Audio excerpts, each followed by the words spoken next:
Yo, what's going on YouTube? It's been a while since I made a video, but this here is a good reason.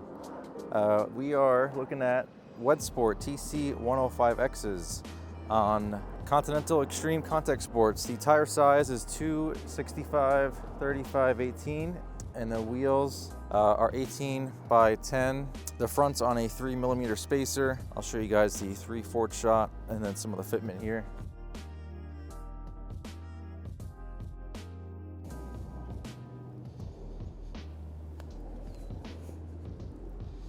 That's the rear, going over to the front.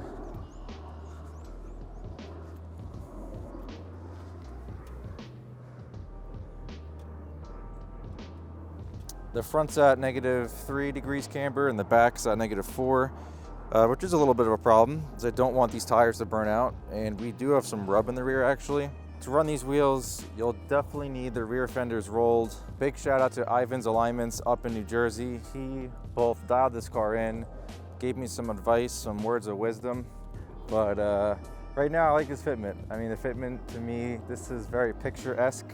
It looks good, but I know this can't last long, because especially with the rear, the way it's rubbing.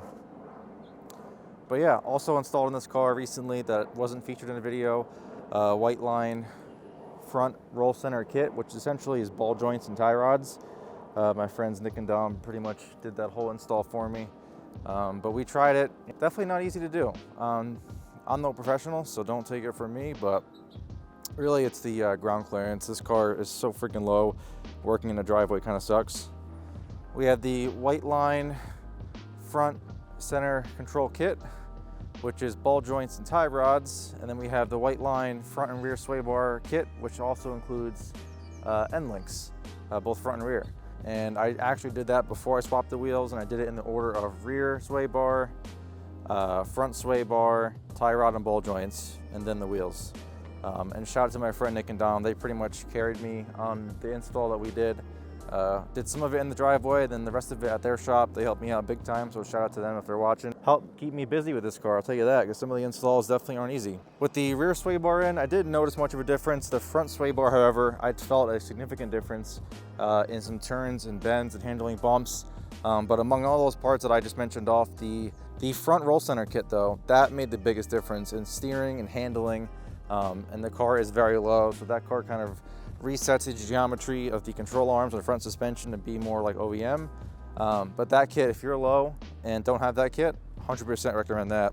But beyond those handling upgrades and this new wheel setup, that's all that's really been done over the past, I guess, 6 months of no updates on the channel here. But I was super inspired by this guy, Chris Vuona. I saw his STI in person. I followed his build series on YouTube. And he had these wheels at one point and they caught my eye. I don't know, sometimes wheels, they just catch your eye and you can't forget about them. And these were them. I mean, they looked pretty discreet versus the Rays or any other super wide wheel, but when you get up close to them, you can see how aggressive they actually are. And also have the Project Kicks hub-centric rings. So a nice gold touch. These wheels don't actually come with center caps. You could buy them. I think they're $100 for a set of 4, but I actually didn't like them and like the exposed hub-centric ring. Chris on his setup has the same setup. But yeah, beyond that, here's a new setup. If you have any questions, drop them down below. Next steps of this car, at least for the YouTube channel, is make some more videos, because I'm pretty dry on the content. But for the car, like I said, get it track ready, maybe film some drives.